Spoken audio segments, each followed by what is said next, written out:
Oke. A'udzubillahi minasyaitonirrajim. Bismillahirrahmanirrahim. Assalamualaikum warahmatullahi wabarakatuh. Selamat petang semua. Oke. Salam. Selamat petang, Cik. Selamat petang. Oke. Kita terus mulakan kita punya kelas. Saya nak sambung pada yang lepas.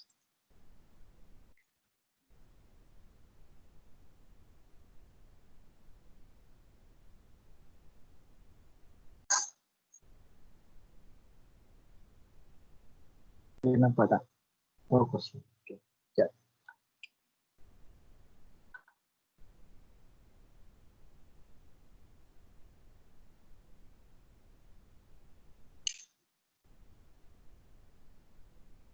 Okey. Itu sampai mana? Itu sampai sini. Itu kita dah buat. Yang ni awak dah buat belum? Intensif exercise 1.4. Dah buat ke belum?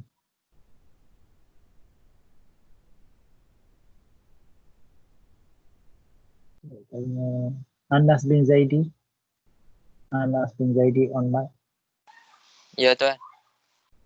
Dah buat belum? Intensif exercise Yang mana? 1.4 ni. Yang ni. Ada saya bagi ke tu kan? Buat tak? Buat tak buat? Tak buat lagi? Tak buat Tuan. Tak buat. Tak buat. Siapa yang buat? Angkat tangan siapa yang buat? Kalau masa persoalan tu. Ada tak yang buat? Angkat tangan. Ada tak yang buat? Nurul Aisyah. Abdul Rahman. Nurul Aisyah Abdul Rahman. Ya, saya. Dah buat belum soalan?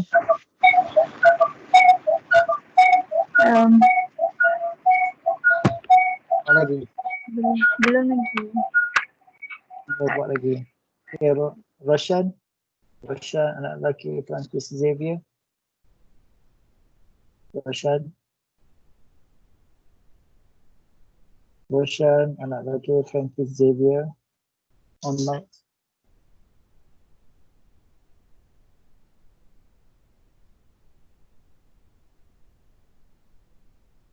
Ada tu.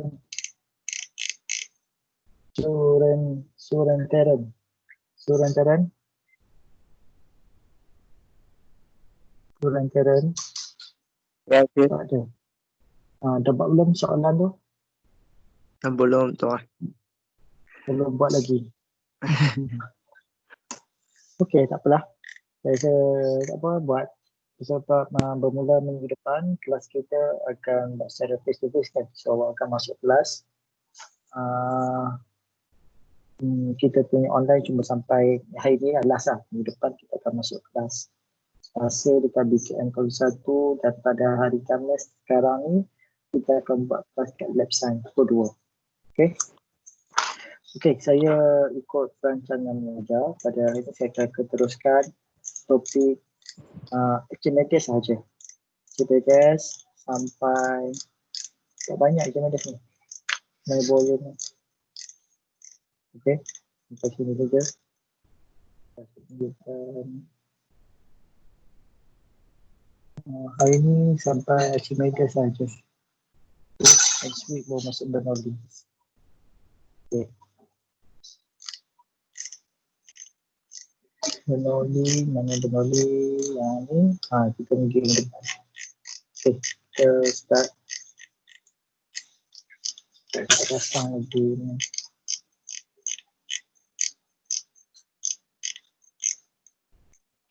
Sekejap eh.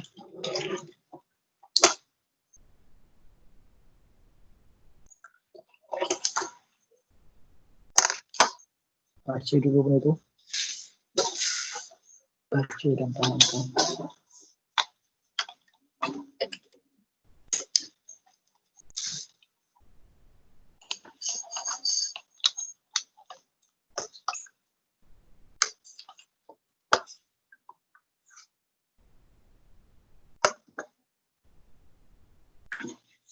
Okey. Ya, ini okay, Archimedes principle ataupun kita panggil dia prinsip Archimedes. Archimedes apa? Archimedes ni adalah seorang tokoh sains. Okey, kita tengok sekejap. Kita cari maklumat tentang Archimedes ni kat Wikipedia. Type aja nama Archimedes. Kalau awak nak tahu maklumat lah. Tapi kebanyakan maklumat sini insyaAllah tepat lah. Ada yang tak sahih ada lah. Archimedes. Siapa dia Archimedes? Okay. Archimedes ni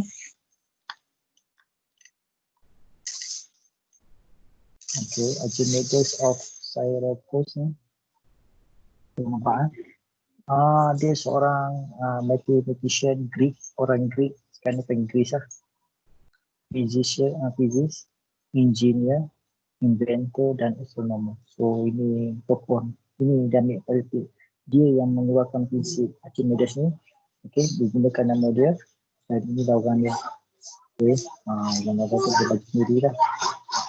Boleh baca sendiri lah. Dia punya detail dekat dalam. Okey, dia dilahirkan pada 287 BC, before century, sebelum Masihi. Mana sebelum kelahiran Nabi SAW. Okey, dan mati pada tarikh 212 BC. Jangan terkeliru dengan BC ni. Maknanya dia lahir sebelum 280 sebelum dan meninggal pada 212 pada usia 75 tahun. Okey, ini dikenali sebagai apa?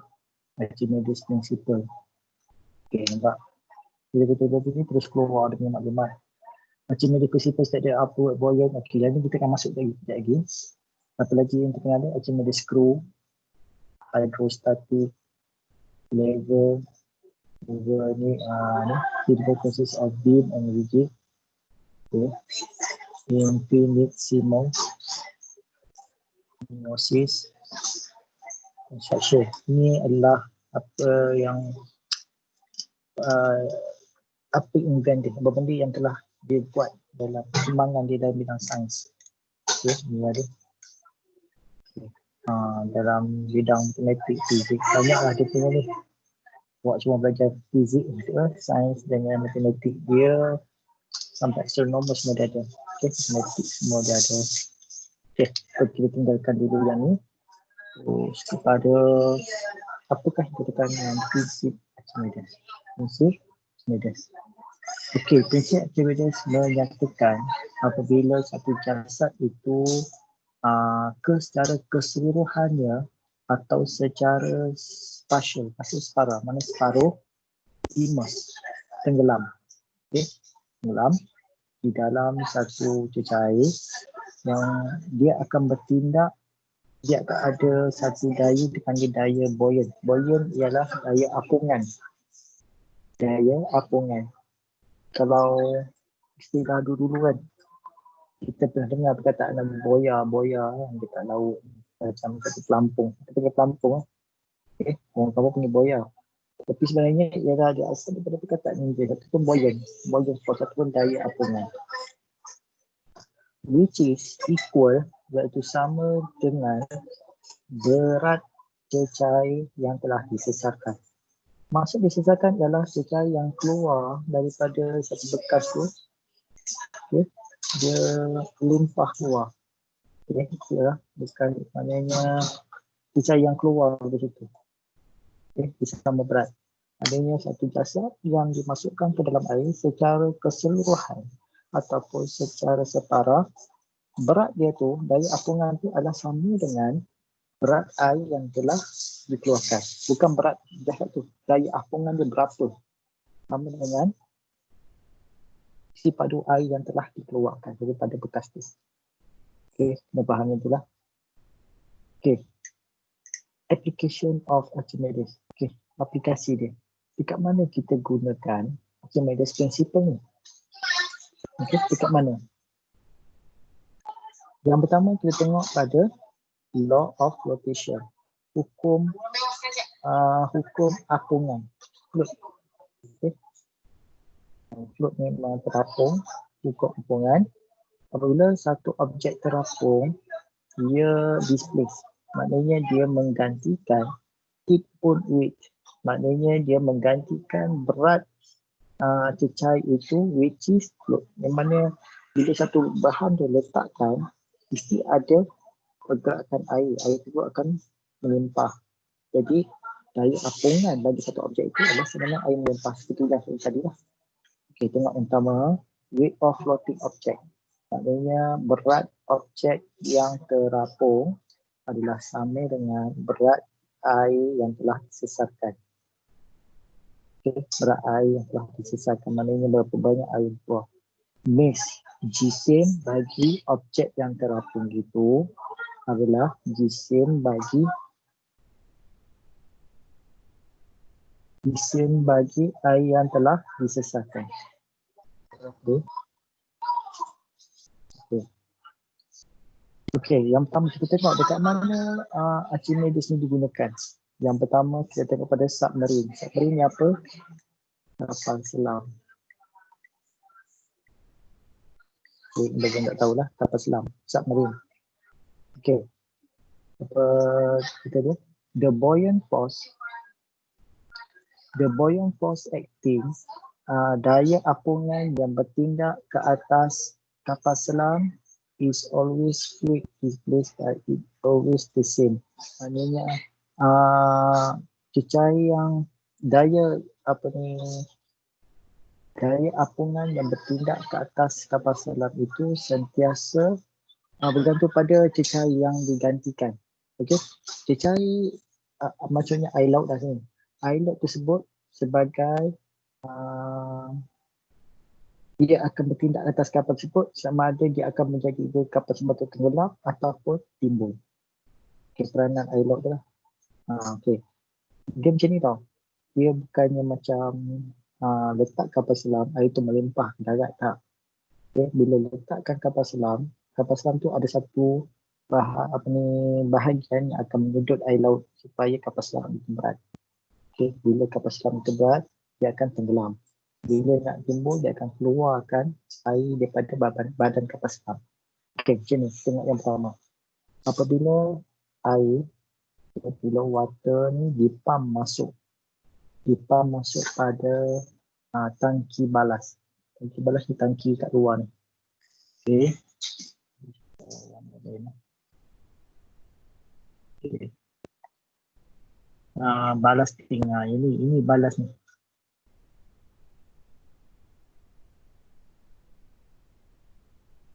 Okay, yang saya tandakan merah ni, inilah tangki balas pada badan kapal selam. Nampak? Inilah tangki balas. Apabila kita pam masuk air ke dalam, okay, the weight of the submarine increase. Maknanya berat kapal selam tersebut meningkat. Berat dia meningkat. Weight dia meningkat. Okay. Apabila berat kapal selam itu lebih besar dari daya apungan. Okay. Ada daya apungan. Kita kena tahu lah daya apungan tak sama lah antara kapal selam, kapal awak seperti pun tak sama daya apungan dia. Maka apabila berat tersebut lebih besar daripada buoyant force, daripada daya apungan, maka kapal selam itu tersebut tenggelam. Okey, seterusnya, apabila kapal tersebut apabila air dipam keluar, air yang berada dalam balas tank ni kita pam keluar daripada dia dan digantikan dengan udara. With air tu bukan with air, with air dan dengan udara. Jadi berat dia berkurangan. Okay. Berat memang confirm lah kan, kita kurangkan air macam baju basah dan baju kering. Baju basah bila dia basah dia lagi berat lah. Bila dah kering kita keringkan, buang air dia, baju tu ringan. Sama je prinsip. So, kapal tadi bila kita keluarkan air, maknanya berat dia akan berkurangan. So kapal itu akan berat dia berkurangan. Apabila berat kapal itu kurang daripada buoyant force, maknanya berat itu kurang daripada buoyant force, maka kapal tersebut terapung. Dia terapung bukannya daripada bawah nak ke atas, dia terapung macam surface satu bahagiannya lah ke sini. Nampak? Yang bawah tu masih lagi. Okey, yang saya cakap yang tenggelam ni maknanya tenggelam keseluruhan dia. Daripada atas yang kita bagian radar atau apa ni sampai ke bawah. Kalau terapung tu mungkin ada part of lah the top one-nya yang masih terapung. Itu yang pertama untuk kapal selam. Okey, seterusnya adalah hot air balloon. Okey, hot air balloon ataupun balon udara panas. Nampak tak benda ni? Selain daripada ni lah, pernah naik ke? Okay. Kat Penang ada kan? Orang buat festival balon udara panas. Okay. Kalau on tarmac, saya nak tanya di antara udara panas dengan udara sejuk, yang mana lebih ringan? Siapa nak jawab? Udara panas dengan udara sejuk, yang mana lebih ringan? Udara panas. Ya. Siapa jawab? Silakan. Siapa tu? Saya. Betul juga.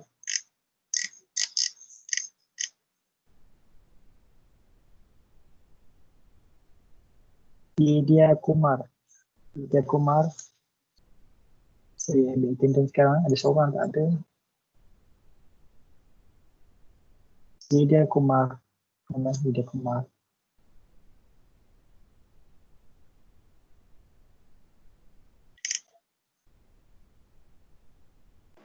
Dave Han. Okey, Lydia Kumar silakan. Apa yang lebih berat? Udara panas ke udara sejuk? Lydia Kumar.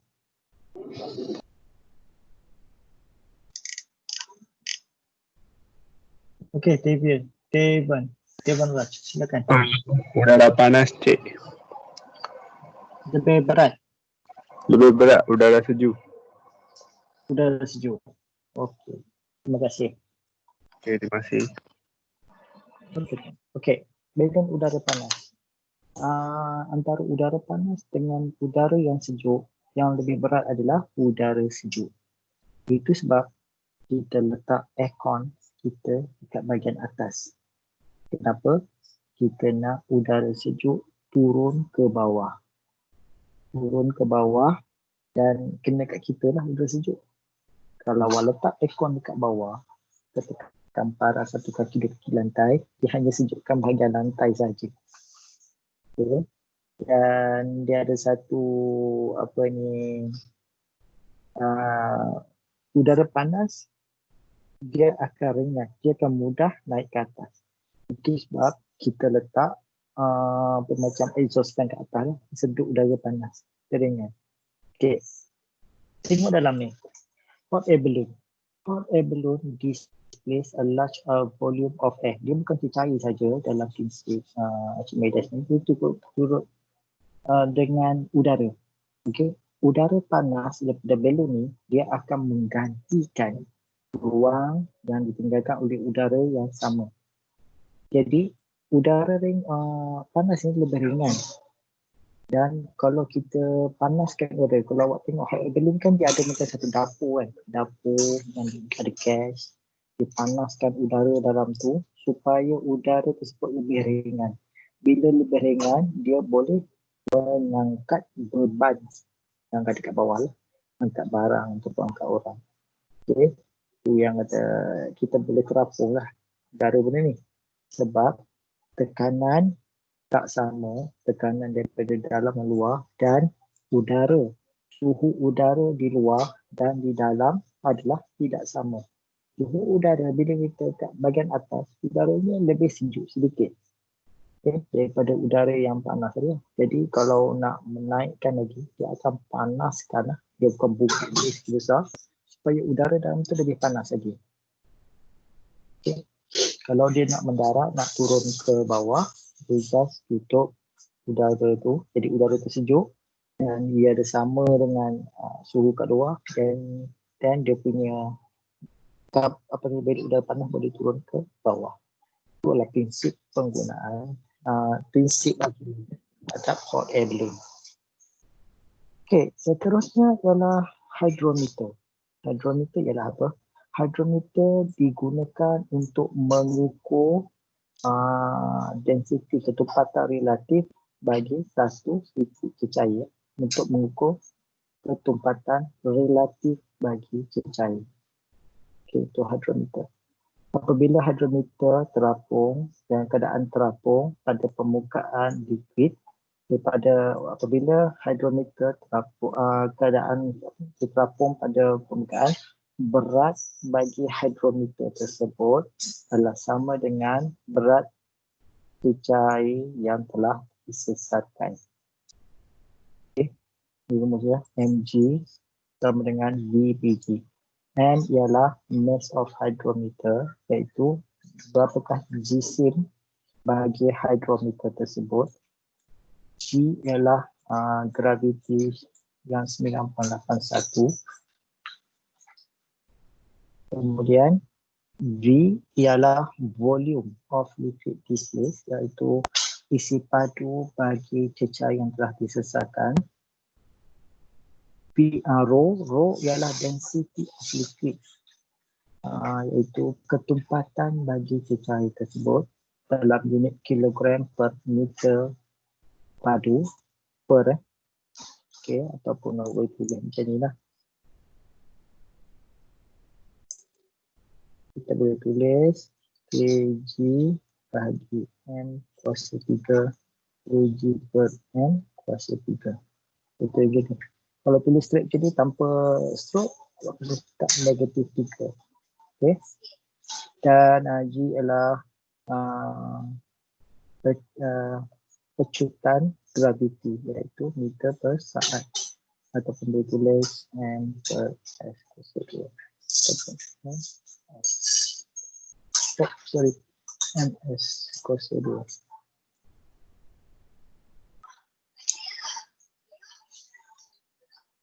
ms2. The higher of hydrometer flows, semakin tinggi hydrometer itu terapung, maka the denser the liquid. The dense maknanya liquid tersebut lagi tumpat lah. Okay. Kalau lower, kalau dia rendah, maka density atau ketumpatannya adalah rendah. Okay, itu untuk hydrometer. Seterusnya kita tengok aplikasi yang keempat. Yang keempat adalah kapal. Bagaimana prinsip Archimedes bertindak ke atas kapal. Okey. Kapal telah ditandakan dengan Plimsoll line. Ini macam standard ni lah. Okey. Kapal-kapal ni standard dia telah ditandakan dengan Plimsoll line pada bahagian badan kapal ni sebagai panduan. Okey, nak tengok berapakah maksimum load, berapakah beban maksimum yang kapal itu boleh bawa. Berapakah beban maksimum. So, macam satu standard lah dekat kapal, kena ada satu dipanggil Plimsoll line. Okay, dia kena ada benda ni. Apa yang ada kat sini, kat sini bila kita besarkan, dia nampak tak? Maksimum besar je ni. Besar je dah. Okay. Kat sini ditandakan sebagai ada TF ialah tropical freshwater. Okay. Kemudian F ialah freshwater. T, tropical ocean. S, summer ocean. W, winter ocean. W and A, winter in North Atlantic Ocean. So ada laut-laut tempat kawasan yang tertentu. Ini mengikut kawasan lah. Kalau macam kat Asia, kita pakai yang ni dia sebagai satu guideline. Artinya berat dia tidak boleh melebihi sini, dan sebagainya. Kalau winter ocean mana kawasan yang iklim sejuk, so berat yang tertentu saja yang boleh dibawa oleh kapal tersebut. Okay. Seterusnya ialah buoyant force. Buoyant force ialah saya cakap tadi apa? Daya apungan.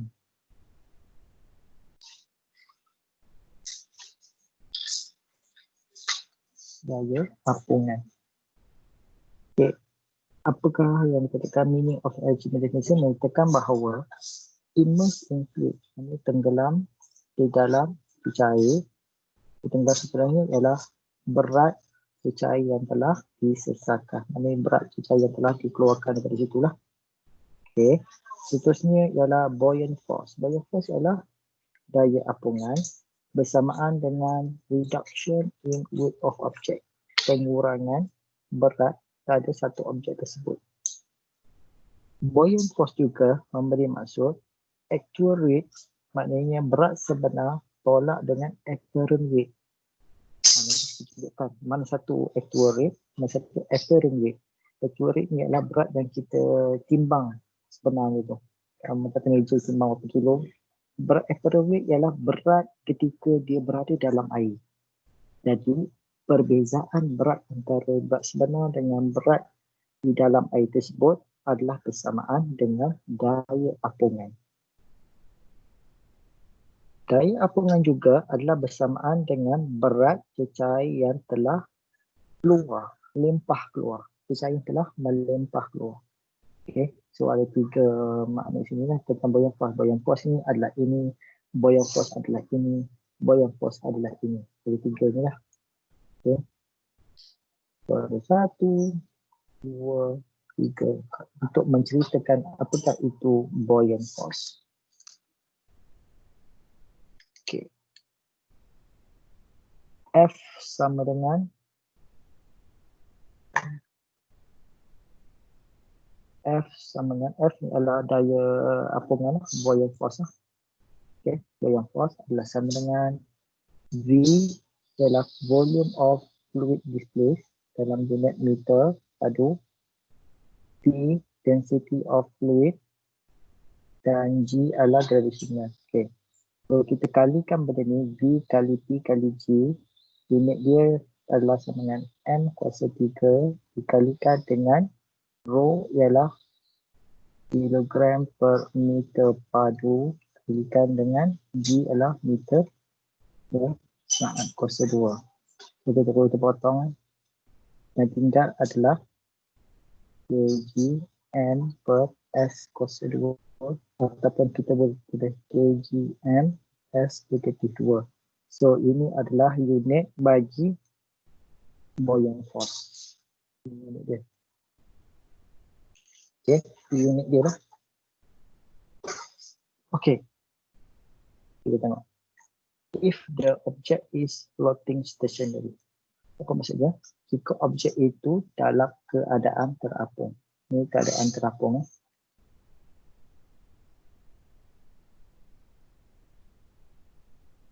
Berat objek tersebut adalah sama dengan berat cecair yang telah disesatkan, iaitu mg dengan v rho g.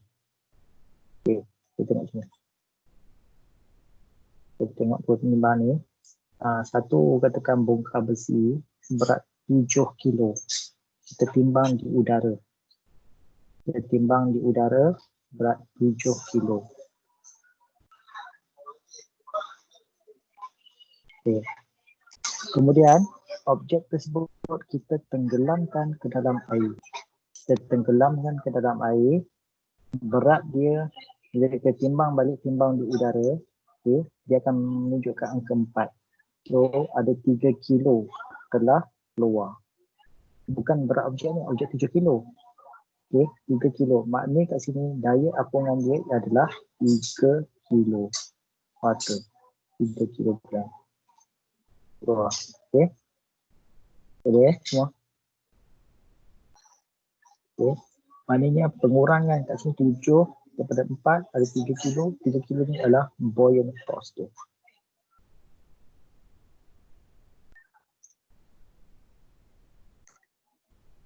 Okay, tengok contoh. Example 1.22.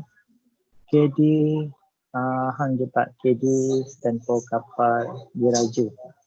Saya lah kalau tak ada saya kapal diraja. So, hang jebat of mass 80,000 kilo. Tapi ini kapal kecil ni 80,000 kilo bukan 80 tan. Okay. 1 tan sama dengan dah belajar kot dia ni pada lesson 1. Okay. 1 tan sama dengan 1000 kilogram. So kalau 80,000 maknanya sama dengan 80 tan. Tak ada, ini tak ada keluar. Kita memang saja kita tahu je. Okey. Satu kapal seberat 80 tan ini terapung pada permukaan laut. Terapung pada permukaan laut.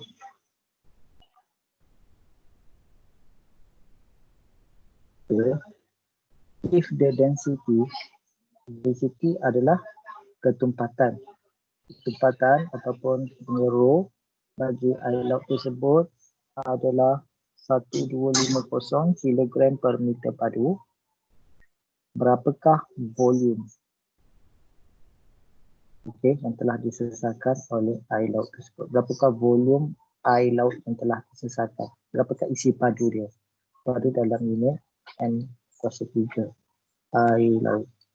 So kita gunakan rumus weight of object. Objek tu berapa? 80,000 tadi. Weight adalah berat. Berat kena buat dalam Newton. Yang ni adalah mass.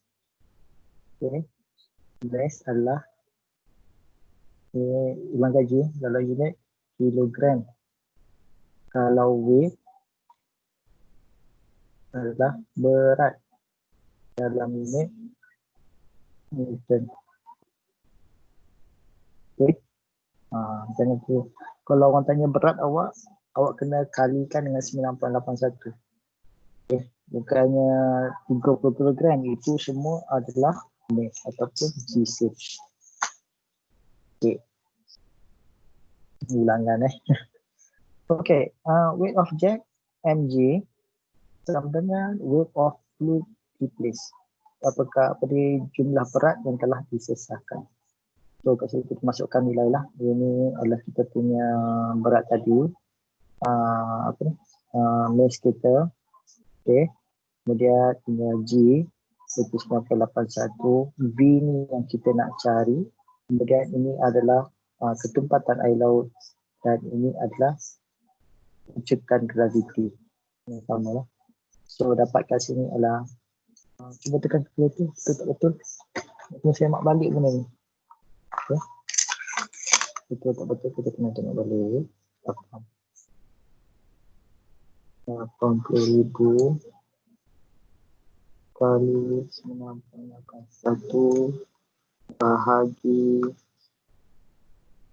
1250 kalikan dengan 9.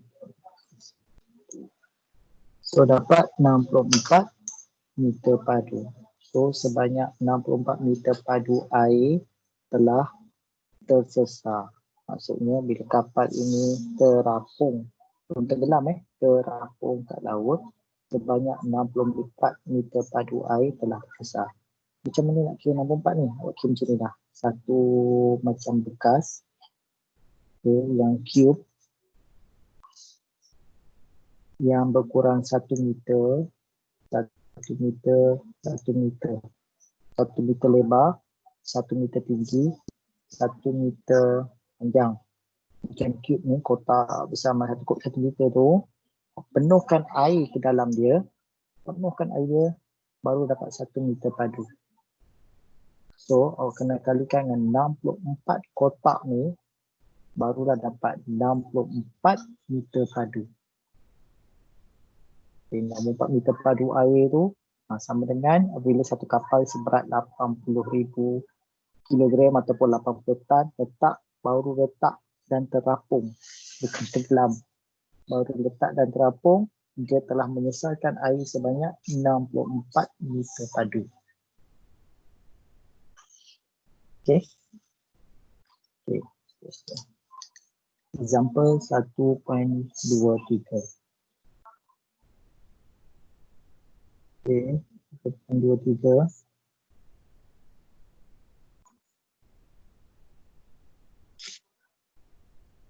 If an object seberat 50 Newton. Okey, ni kalau dah ada 50 Newton, so awak tak perlukan kali dengan 9.81 sebab tu automatik dia dah tulis 50 Newton. If an object which 50 Newton displays a volume of water with a weight 10 Newton, what is the buoyant force? So kita nak cari berapakah daya apungan objek tersebut. Diberi raw water, ketumpatan air. Ini bukan air laut tapi air biasa. Kalau air laut tadi adalah 1250. Ini adalah sea water. So ada beza sea water dengan air biasa. So air biasa adalah 1000 kilogram. Okay, 1000 kilogram beradu. Dan ini sama, ini standard. Okay, solution dia. Kita dapatkan density dulu. Density kita nak carikan nilai mass dia, apa bentuk kilo dia. Jadi density sama dengan mass per volume. Okay, 10 Newton M kali dengan ni 98. So kita dapat objek tersebut seberat sesaran air tersebut yang katakan air tersebut 10 Newton adalah 1.02 kilogram. So sebanyak 1.02 kilogram air yang telah disesarkan keluar. Okay, faham Yang dikirim pertama ni ialah air. Air itu sebanyak 10 Newton. Jadi kalau kita timbang kilo, kita akan dapat 1.02 kilogram. Seterusnya 1000 ni ialah raw density sama dengan 1.2 M bahagi V. V adalah isi padu. So isi padu sini kita dapat 1.02 kali 10 kuasa 3. Okey. 1.02 ini adalah isi padu air yang telah disesatkan. Ini berat, ini isi padu. Beza ini berat, isi padu. Isi padu dalam unit meter kuasa 3. Okey, so kita masukkan dalam rumus F ialah kita nak kira inilah dia buoyant force, rumus dia. So apa soalan ni minta berapakah buoyant force? So rumus dia adalah V rho G. V adalah isi padu air yang telah disesatkan. Itu isi padu air yang telah keluar daripada bekas ataupun keluar daripada laut, daripada bekas lah. Dari laut air 1000 kan. So keluar daripada tu bekas, dan 1000 ni adalah rho ataupun ketumpatan bagi air dan 9.1 gravity. So dapatlah 10 Newton daya apungan dia. Okey, 1.24. Rajah di bawah menunjukkan seorang budak pada rakit jika berat maknanya dalam bentuk Newton berat ni dalam unit Newton bagi budak tersebut dan mana budak campur rakit adalah 1200. Budak N maknanya budak campur dengan rakit. Budak ni dengan rakit 1200. What is the volume of the raft which is submerged? Berapakah isi padu bagi rakit tersebut apabila dia tenggelam, which is submerged. Sekiranya dia tenggelam, berapa isi padu dia? Okay, ada bagi row air bagi 1000 kg dan gravity 981. So, kita nak tengok buoyant force dia kat sini sama dengan weight of fluid distance. Buoyant force 1200. 1200 pada mana? 1200 adalah total budak campur dengan plastik tersebut. Okay, V isi padu yang kita nak tengok. Isi padu dia, berapa isi padu rakit tersebut sama, dan 1000 ialah air, anggap je air, bukan elok air biasa, dan 91. So isi padu ialah 0.12 meter padu. Isi padu ni rakit tersebut. Okey, seterusnya example 1.25. Satu sfera yang berjisim 5 kg. So ni jisim dalam unit kilogram. Kalau nak cari dalam bentuk tu kena kalikan dengan 9.81 lah. Dan isi padu dia 2.2 darab 10 kuasa 4 meter padu is completely immersed. Maknanya tenggelam sepenuhnya. Tenggelam sepenuhnya di dalam air. Satu sfera berjisim 5 kg dan mempunyai isi padu sebanyak 2.2 darab 10 kuasa 4 meter padu is completely immersed, maknanya tenggelam terus daripada permukaan air. Find the buoyant force. So carikan berapakah nilai F, buoyant force yang dikenakan pada air terhadap sfera tersebut. Berapa buoyant force dia? Dia kirakan yang ni berapa, dia bagi yang ni standard, air berapa, G berapa. Kalau tak bagi, kena ingatlah 9.81. Solution dia. Solution dia, volume of sfera, maknanya isi padu sfera sama dengan isi padu air yang telah disesakan. Maknanya isi padu sfera tadi dah 2.2 dan 10 kuasa 4 sama dengan isi padu air yang telah disesakan pun sama. Tapi ini adalah persamaan yang kita boleh tengok tadi. Apabila satu sfera itu completely immersed in water, maknanya dia tenggelam sepenuh dalam air, jisim bagi air yang telah disesakan, jisim bagi air yang telah keluar daripada bekas tersebut bersamaan dengan volume darab density, maknanya isi padu darab dengan ketumpatan air tersebut. Okay. So kat sini volume dalam unit meter padu dikalikan dengan density dalam unit kilogram per meter padu. So kalau nak dapatkan volume dan density, so yang ni kita potong lah benda yang sama kan. Potong, so dapat kilogram. So ni lah sama dengan mes. Ni dia lah kilogram, so dapatlah ini 2.2 darab 10 negatif 1 kilogram. Okay. Ini adalah jisim air, bukan jisim sfera. Jisim air yang telah disesakan. Okay. Untuk itu, buoyant force yang dikenakan oleh air tersebut adalah sama dengan berat air yang telah disesakan ataupun mg. Okay. So berat dia 2.2 darab 10 kuasa 1 ni kalikan dengan 9.81 ni 9.81. So dapatlah 21.56 darab 10 kuasa 1 ataupun 2.156 Newton. So daya apungan dia adalah 2.156 Newton. Okay. Seterusnya, sampel 1.26.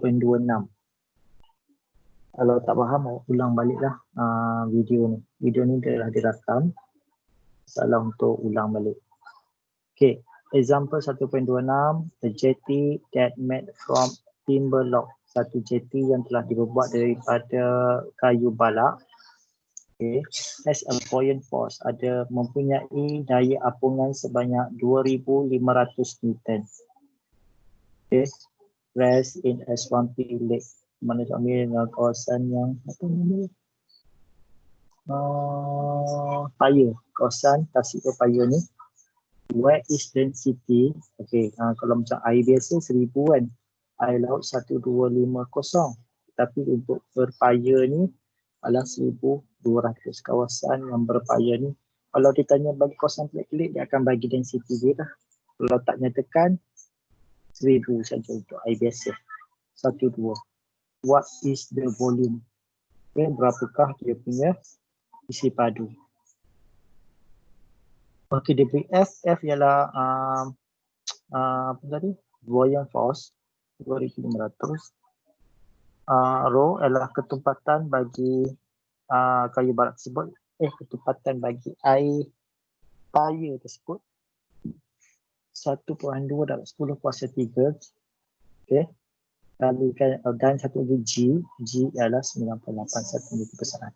So F sama dengan VPG. Yang kita nak tengok sekarang ialah V ataupun isi padu dia. So 2,500, okey, kalikan biasa dan dapatkan nilai V 2,500 bahagi dengan 1.2 darab 10 kuasa 3 darab 9.8 sama dengan 9.81 sama dengan V. So V ni adalah 0.212 meter padu. Okey. Terusnya, okey, intensive exercise tolong salin. Tengok video ni, pause dan salin. Okey. A wooden log of the density 2 gram. So, satu blok kayu kecil, ketumpatan dia ataupun rho dia sama dengan 2 gram per sentimeter padu dan volume dia sama dengan 50 jatuh pada permukaan air. Berapakah daya apungan dia? So, cari F ni berapa? F sama dengan V rho G. Kan? V rho G. Tapi kena tukarkan lah ini dalam sentimeter. Kita macam mana nanti. Okay. Terusnya, the density of the granite. Granite ialah macam satu batu. Ketumpatan dia ataupun rho sama dengan 2.7 dan 10 kuasa 3 kg per meter padu. What is the largest possible height?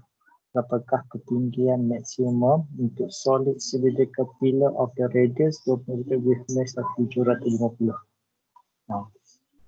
Betul, gimana ni?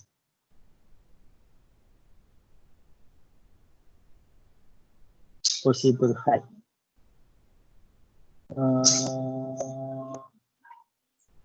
What is possible? Apa yang ni? Kita tengok soalan ni. Kita hold dulu soalan ni. Kita tengok opinion. Soalan ketiga. Saya nak fahamkan balik soalan dia. Okay, soalan ketiga. What is apparent weight? Maknanya berapa berat apparent weight of the 8 kilo object of volume. Okay, ini dia. Volume dia yang ditenggelamkan dalam satu bahu with the density air. Berapakah apparent weight dia? Okay, apparent weight dia sama dengan apa? FB under buoyant force sama dengan actual weight minus apparent weight. Okay, kita tulis di lain tu. Okay. Nombor 4. The density of water in the Great Salt Lake is about density ataupun dia punya ketumpatan dia adalah 1,100. Kalau sudah bagi ni, kena jugalah. Calculate the buoyant force, carikan FB force of buoyant ni pada tersebut pada satu bola radius, maknanya jari dia sama dengan 0.04. Okey. Di jari bola tu adalah 0.04 meter dan volume untuk mengira satu formula untuk mengira sfera ni adalah 4/3 pi J kuasa 3. J ataupun R. AJ dah bagi dah. So kira ni awak akan dapat isi padu bagi bola. Dapat isi padu bagi bola. So awak dah dapat lah. Kira kan FB sama dengan U to G. Okay. Okay, 9 tu. Soalan 5. While you are scuba diving on your Tioman vacation, you are carrying an underwater camera. Okay. Underwater camera berbentuk rectangular prism. Maknanya bentuk rectangular with a dimension. Okay, dimension dia 0.2 kali 0.5 kali 0.5. Dia bukan bentuk kotak kan. Okay, kalau dapat dimension ni, awak boleh kira dia punya V. V maknanya panjang, darab lebar dan tinggi. So dapatlah V. Kita isi padu dia. Calculate the volume. Okay, pertama volume lah. So tadi kali lagi 0.2 kali 0.15 kali 0.1. So dapat dia punya volume. Dan juga buoyant force FB pada kamera tersebut. Okay. Dia apa? Seterusnya, the camera in a problem above have mass of 2.8 kilo. Berat kamera tu 2.8 kilo. Besar juga kamera ni. If the slip out of your hand, does it sink to the bottom or float to the... Sekarang ni, sekiranya kita terlepas kamera tu, berdasarkan apa maklumat dia bagi atas ni, berat dia 2.8. Sekiranya terlepas daripada tangan awak, adakah dia akan tenggelam di dasar ataupun terapung pada permukaan? Okey, dia tak adalah boleh teka. Cik, saya rasa dia tenggelam. Cik, saya rasa dia timbul. Kena kira. Kena kira berat dia berapa, buoyant force dia berapa. Kalau buoyant force dia lebih daripada berat dia sendiri, dia terapung. Kalau buoyant force dia kurang daripada berat dia, dia akan tenggelam. Macam nak tahu? 2.8 lah. Kerana kalikan dengan berapa-berapa. Macam tu.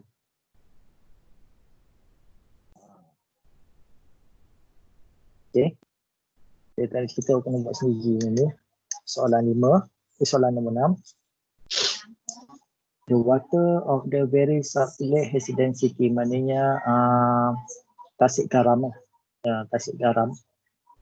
Density ada dia punya row dia sama dengan 1220 kg. Consider 75 kg persen. Okay, seorang berbadan 75 kg persen terapung pada tasik tersebut. How much the volume will be under the surface? Berapakah isi padu orang tersebut yang berada di bawah permukaan? So orang ni, okay, tujuh ni, katakan dia terapung pada satu permukaan. So berapakah volume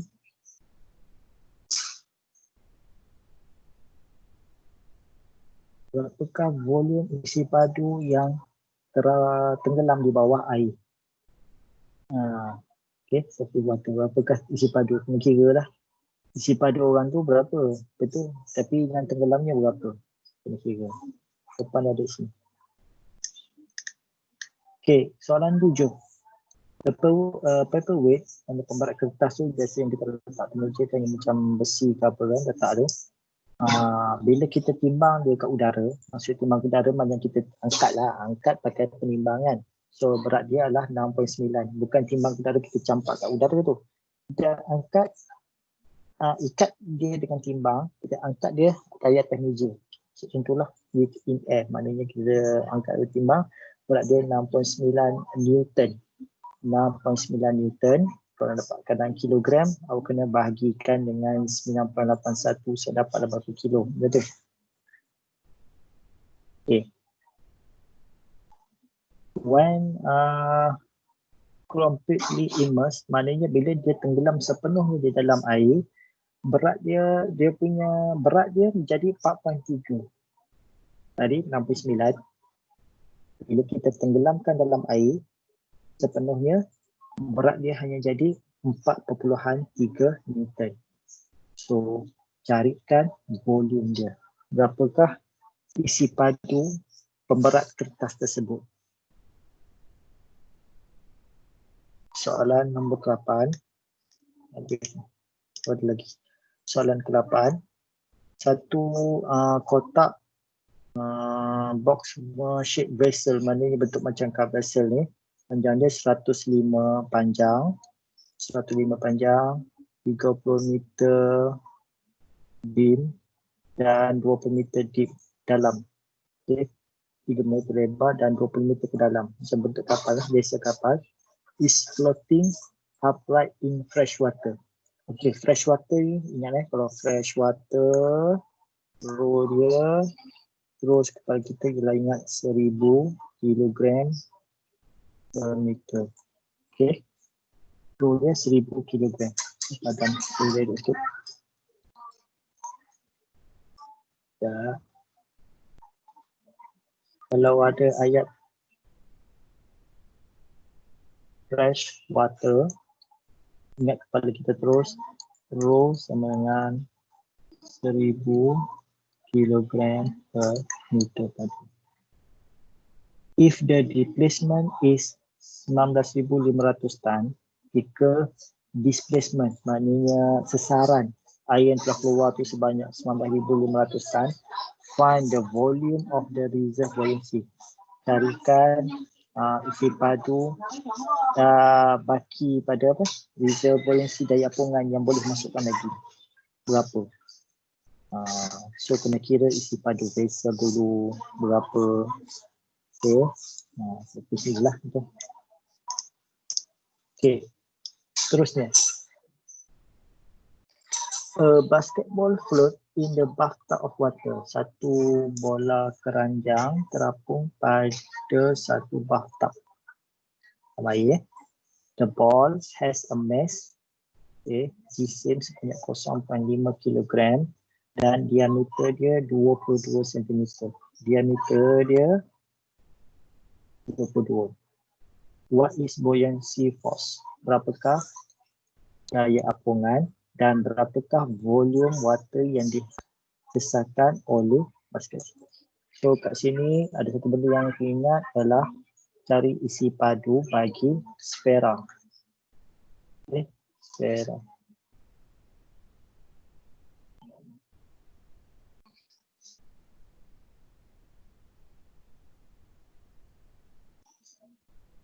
Okay, isi padu bagi sfera di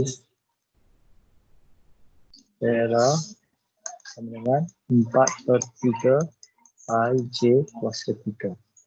So dapatkan isi padu tu berapa? Kita kira lah. Okey. Okay, Bernoulli ni kita akan masuk pada minggu depan.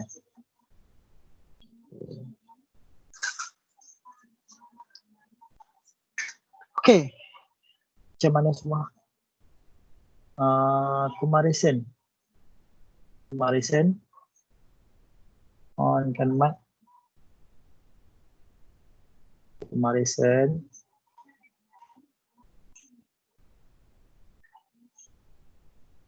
Weakness.